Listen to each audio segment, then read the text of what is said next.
Sure. A typical virtual election is not that much different from a in-person election. And that is a lot of buildings pre-COVID were using what's called a direct proxy ballot.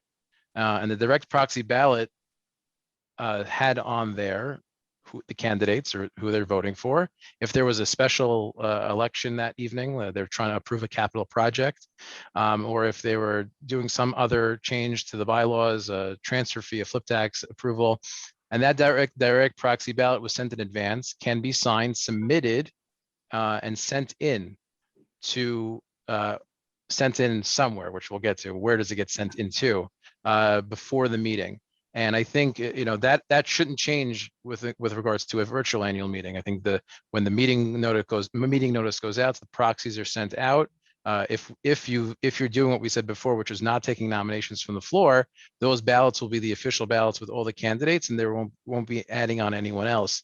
So what I've been seeing, and I think recommending also, is that you either can mail in those proxies, or you could create a special email address, which is controlled by certain people, whether it's someone on the board, whether it's someone from management, whether you hire someone else from the outside to be that person.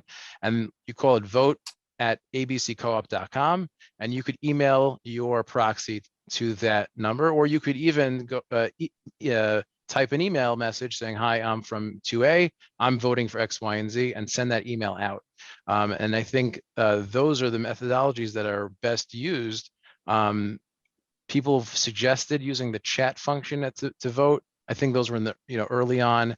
I don't recommend that, because then you have to go through the chats and weed through the questions and all the commentary that goes on with there, and then see who they voted for. So I don't recommend that. Another option that I've seen is that you could also text your answer. They come up with a generic number through a service. You could text your vote and your proxy to that number. It gets tabulated that way.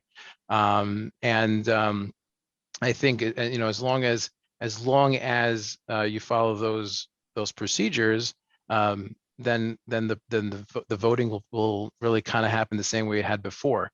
And then it's important that the last thing is, we didn't get to this, is how do you tabulate them, which is finding the right inspectors of election. So whether that's, I know we at our firm, we do about 3 or 4 elections a year. We're hired by our clients to do that. People are using Honest Ballot. There's another website called Election Buddy, which is used as well. Those are other ways you could securely get those tabulated, same way you would do it if it wasn't, virtually.